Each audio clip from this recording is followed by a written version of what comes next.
All right. What's up, everyone? This is the Osmo.com NHL Hit the Ice Show.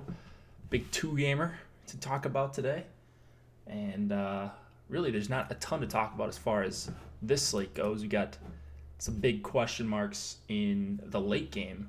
So if you are around, if you don't have a life, if you are able to be around your device for whatever reason at what is that, 9:30 Eastern, might be beneficial to start making some swaps or use the late swap optimizer.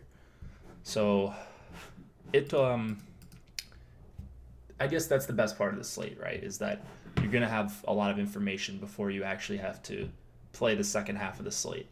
So late swap isn't a huge thing usually in NHL DFS, but here I think it could be a pretty big thing, which uh, is something that people don't take advantage of probably as much as they should. I don't take advantage of it as much as I should.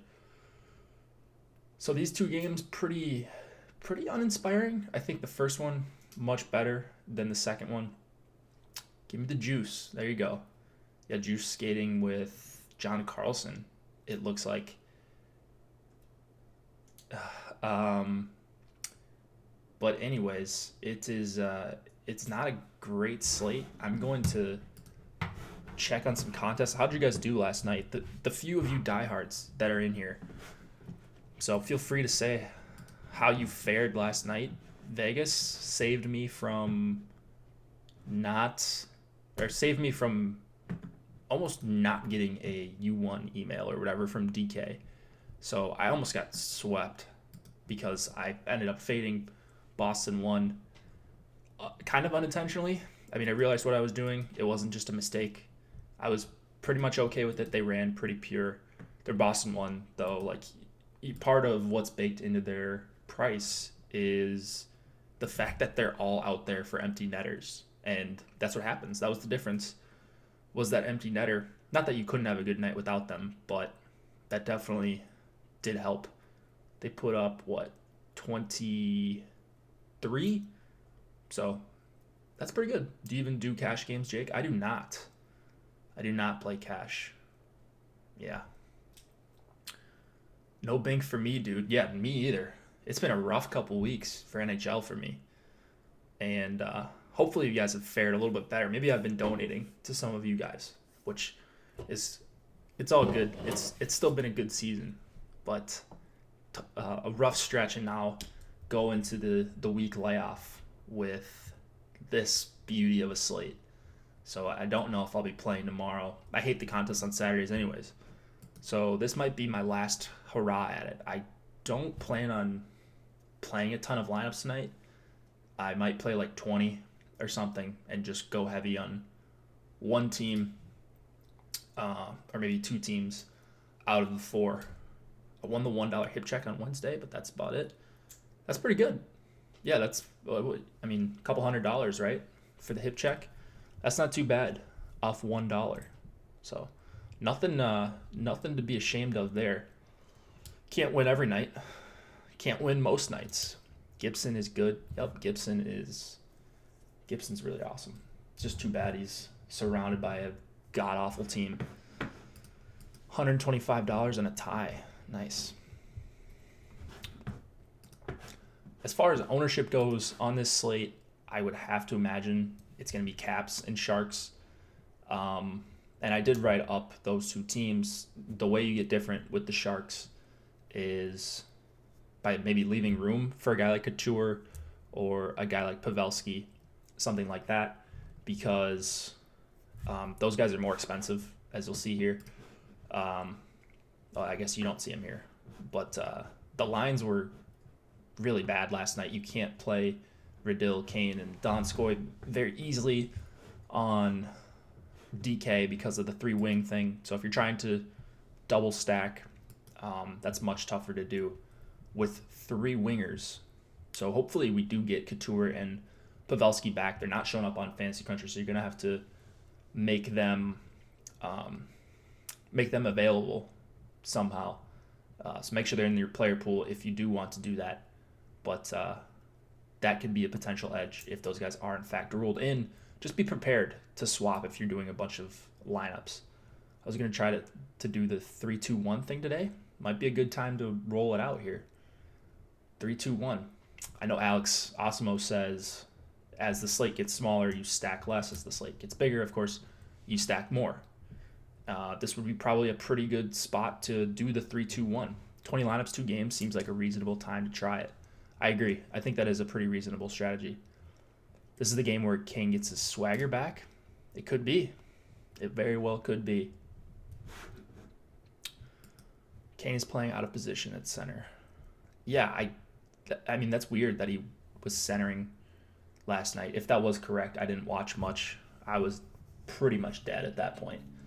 Vegas scoring 5 helped a bit. Subban with the shutout definitely helped. I won the 3 max Monday in hip check. Got 5. I see you post in chat. Yeah, I did see that. Nice job, Eagles. That's pretty cool. Keep taking down that smaller stuff. Move it up in stakes. Hopefully take down the tournament a little bit bigger. And sooner rather than later, you'll turn into Osimo here, Alex Baker, or Tom JK, 3-2-1, or 1800 Eddie. All the studs here at Osimo.com. These games are super easy to talk about, I think. Outside of it being a 2-game slate, just in general, they are, we're probably not going to see a ton of hard matching in the other game. This game, we probably are, with the Backstrom line going up against Stahl, Parisi, and Zucker. The implied totals here, 2.7 to Minnesota, 3.3 to the Caps. Again, Backstrom versus Stahl and Parisi, Zucker. I think that's pretty clearly their top line for the Wild. And usually Backstrom goes up against opposing top lines. I think this Kuznetsov line is also really interesting. So I get the Washington 1 love. I think they'll probably be the highest owned stack on the slate. I don't know that it's a perfect matchup against Parisi, Stahl, and Zucker, if they indeed try to do that. And I really like Minnesota 1 here. And that's kind of about it for the Wild. Like I said, the Washington Caps have been playing much, much better defensively over these last few weeks. So kind of got to tip my cap to them. I've been targeting against them, been doing it a little bit less, but the Stahl-Parisi combo has been really good so far this season. And I'm not worried about the matchup with Backstrom, Ovechkin, and Wilson. It's not that great of a defensive line. Caps still do take a lot of penalties, and these are 3 of the biggest parts of Minnesota's offense. They're really thin. That line's going to get a lot of time. A lot of time. The Kuznetsov, Verana, and Oshie line is, I think, a really solid play. Obviously, a 2-game slate, so you're not getting cute or anything. But I do think I'm going to have more exposure to Washington 2 than Washington 1, and that's probably a bit of a hot take.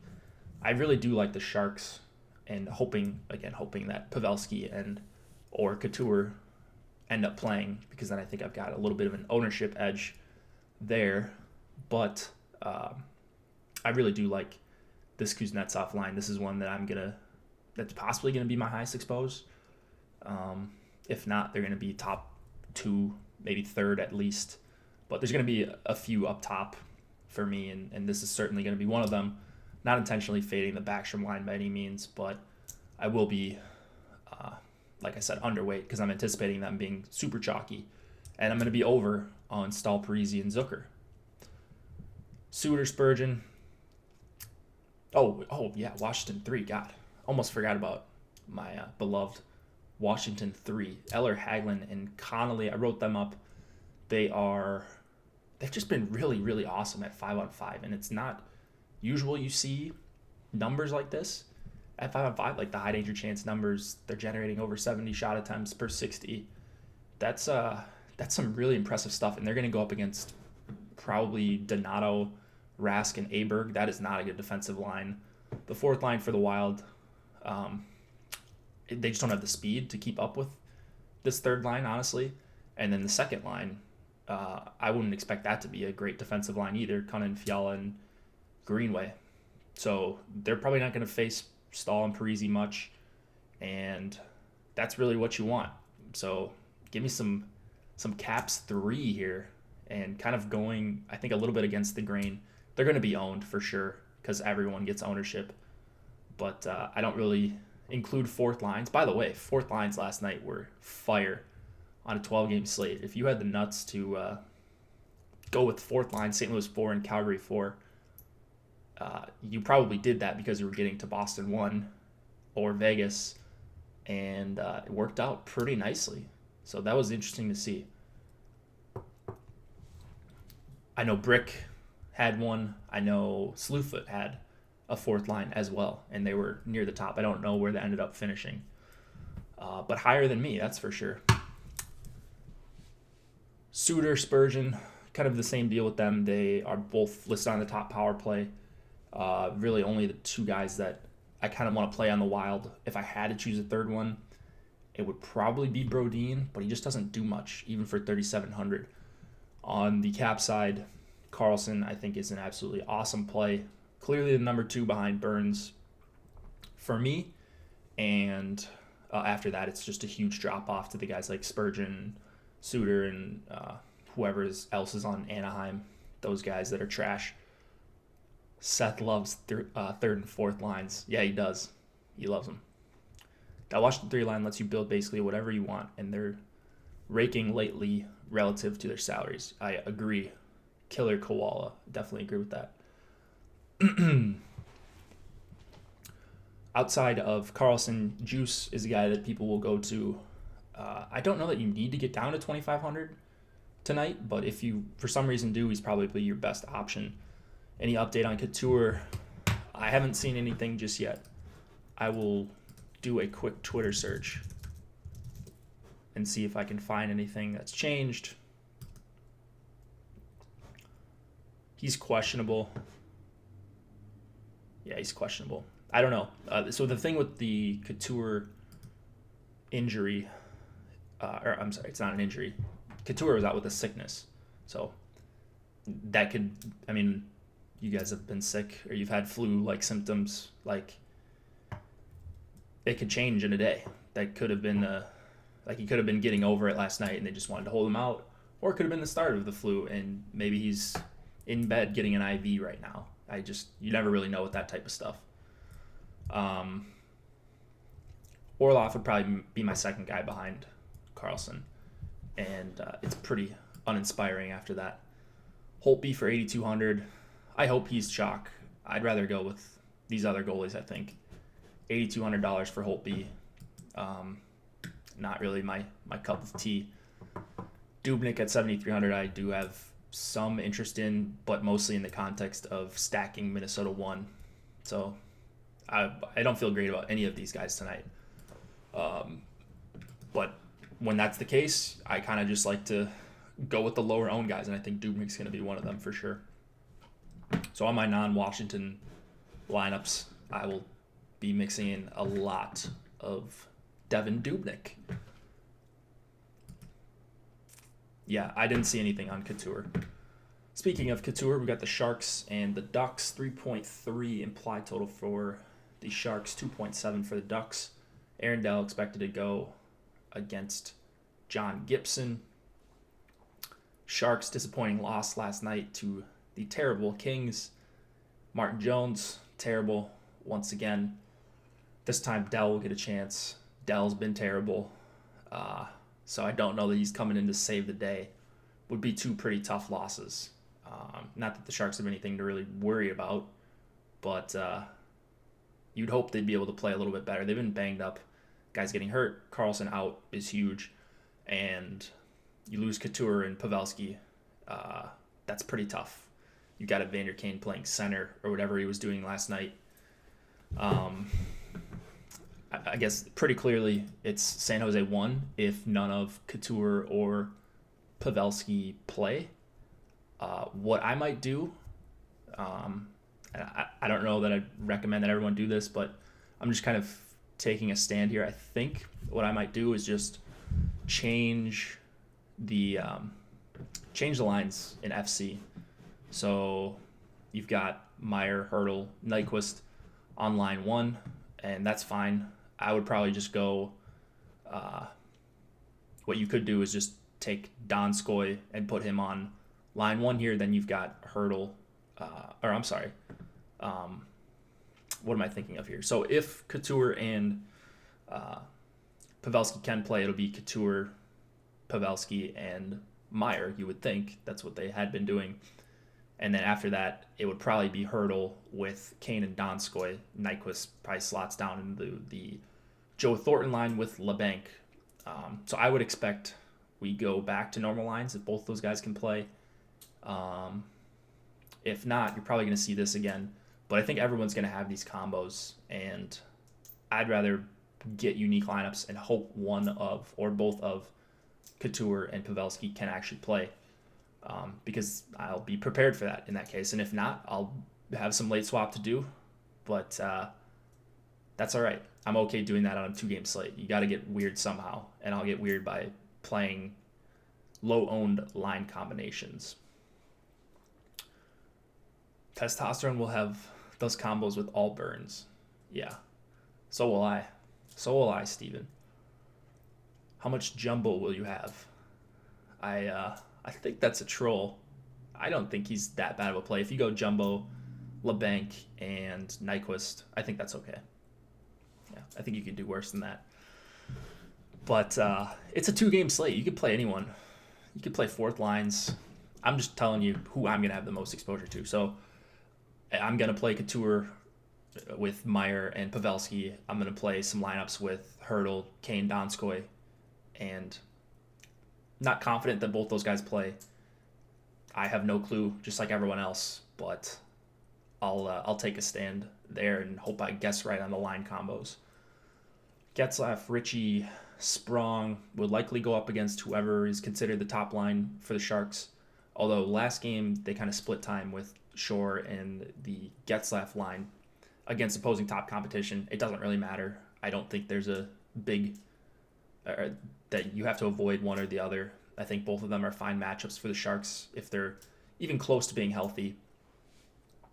And Nyquist, yes, sure. I think I prefer the Shore line this time around. Getzlaf with Ritchie and Sprong is, I think, more a bigger slate thing for me. They just don't have a lot of upside outside of for their price. I don't think they still have a ton of upside. They're more of just like a filler stack on a bigger slate for me that I'll throw in 8 or 10% of my lineups. Whereas Raquel and Silverberg both have offensive upside, and you need the raw points on a 2-gamer. You're not as concerned with lineup construction or salary or anything like that.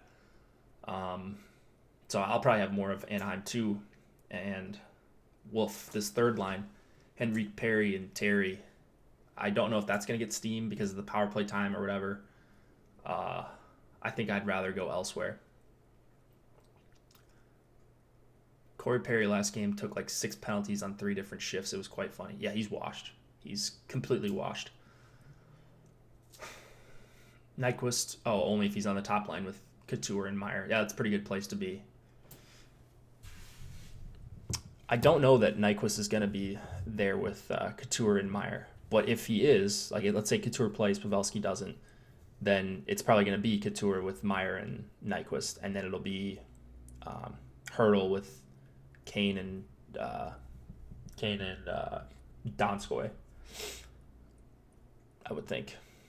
So the swaps aren't that difficult, I think, if you do it correctly. Defenseman here, we've got a $6,700 Brent Burns. Braden, that might be correct. Donskoy seems to be in the doghouse. That might be correct. That's another thing you could do. You could always swap down to Donskoy, right? Won't be too difficult. Especially if you're playing a bunch of Burns like I am, you could always differentiate, go to Vlasic. And Vlasic's price has jumped a little bit. A lot of bit, actually. He's been playing well, though. It's understandable. I'm playing just a ton of Burns again. He is 6,700. I did not look at his shot attempts last game, but he did get on the score sheet finally. So maybe he's busting out of it a little bit. I haven't watched many Sharks games. Just been checking the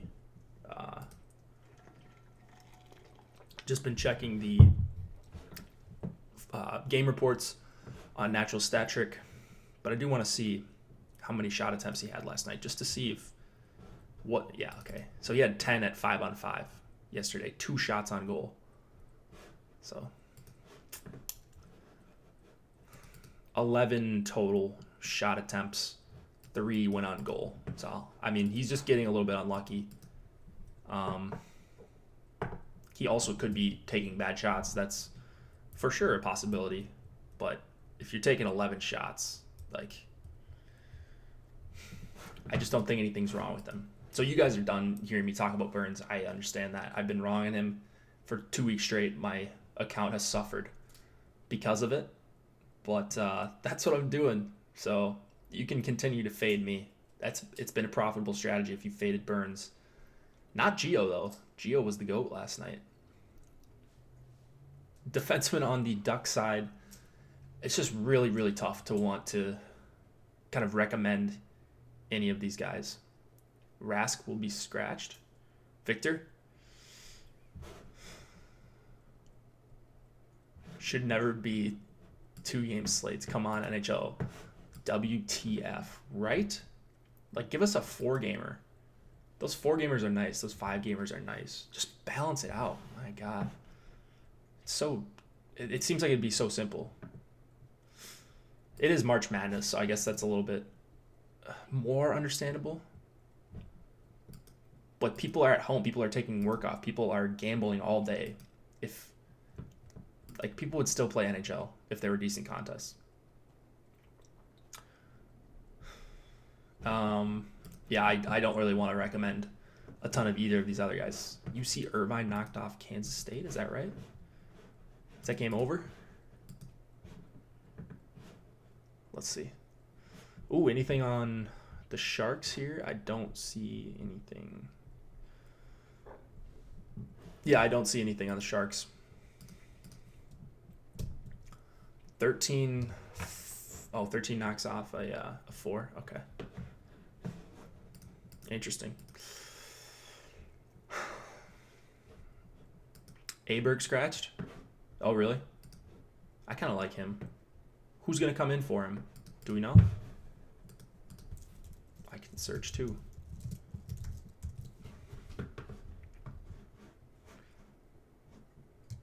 Matt Reed? My God.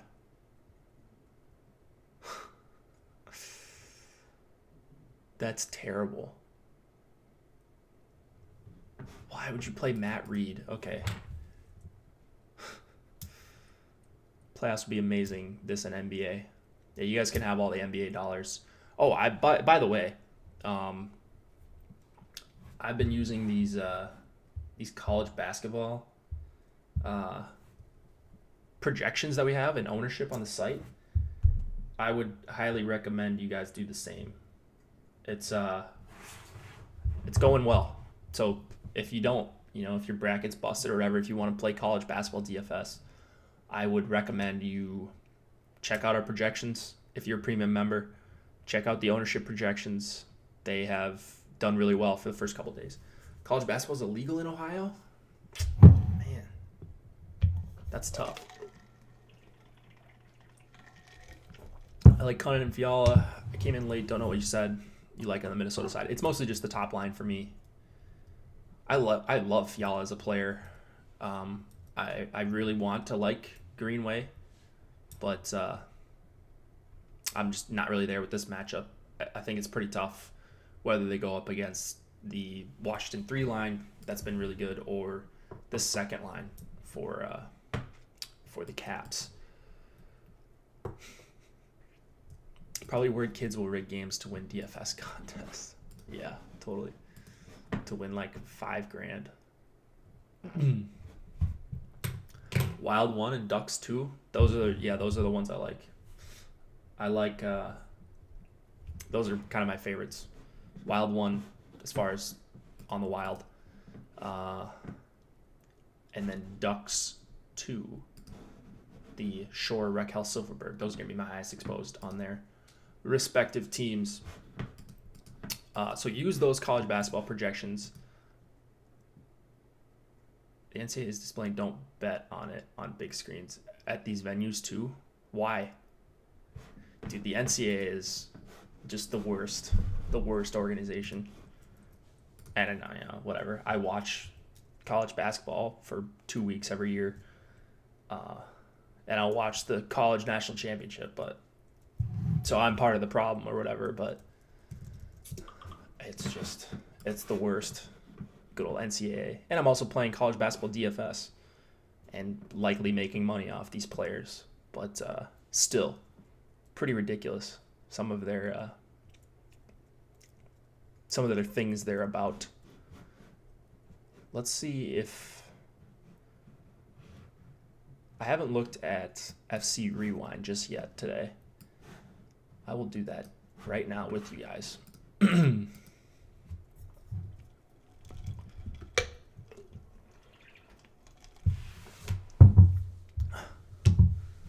Why would they tell the fans to not bet? Who cares? Everyone does it. Not everyone, but... All right, this is yesterday's slate. The $8. See, I got some of my money back. Didn't get swept, so that was good. Slewfoot up top again. There we go. Slewfoot with the Calgary 4. I wonder if he plays fourth lines on teams that are huge favorites. I think that's an okay strategy. Because you're expecting Calgary to score a bunch of goals, but what if it's just the fourth line a couple times, which is exactly what happened. I mean, you'll take that at 0.2%, 0.5%, and 0.8%. So that makes sense. Brick, same thing. He did have the Calgary 1. Clef bomb. Oh, he got bit by the clef bomb. That's too bad. I know that all too well. Trout 3-run massive 3-run dongaroo. Okay, boom. Here, let's see what Alex ran. Here we go. So his main stack, his 3-man, was Calgary 4, Bergeron, Sagan, Marchand, Burns, Klingberg. That's really nice. Boom's in premium. Yeah, Boom's in premium. Gambrel, recall, probably means no Couture tonight. Oh, okay. So we're probably not going to have Couture. All right. I think Pavelski is still a possibility, though, right? He said yesterday at some point during practice, one of the beats reported that he said if I could have found a way to play if it was a playoff game or something like that. So I think they're just taking extra precaution. Maybe the extra day helped. Here we go. The warning signs. Warning signs for what? So that's crazy. I mean, you need St. Louis or Calgary forward to just do a little bit, and they did a lot. I mean, 19 points from a fourth line is huge. Plus, you get to fit in Sagan, Bergeron, Marchand, Burns, Klingberg, and a goalie. That's Bishop was like 8K, wasn't he?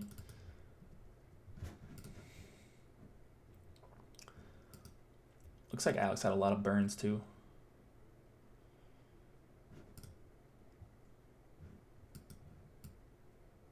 Barkov, Frolik.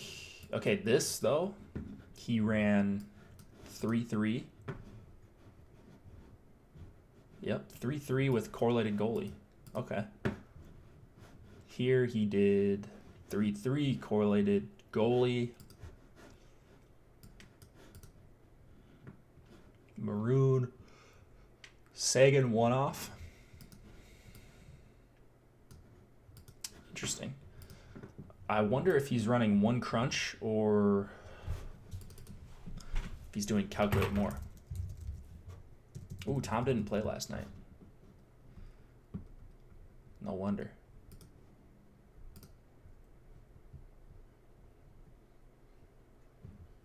Where Homercles, what did he run? Bergeron, Marchand, Pasternak. So he ran 3-3. Uncorrelated goalie. Uncorrelated defenseman as well. Same thing here. Stamkos, Miller, Palat, Frolik, Backlund. And so many different strategies that people are using. Some correlate, some don't correlate, some do a little bit of everything. Testosterone. We know what testosterone does. Backlund, Frolik, Kachuk, Kopitar, Frolik, I follow, or Kopitar, Brown, I follow. Double pay up for D. 2 mid-tier stacks. Correlated goalie. Per usual. Nothing weird there. Anyways, yeah, you guys are probably sick of me talking about lineups. If anybody else has got anything left for me in chat, feel free to pop it in, or wants me to go over anything. If not, we can get out of here early. 2-game slate. Nothing really important to talk about. Tomorrow, no, not tomorrow. Actually, I will be leaving tomorrow. Sissima.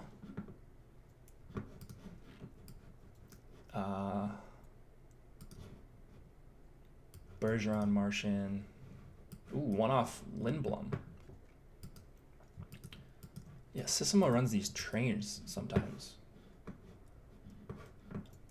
I don't understand that, but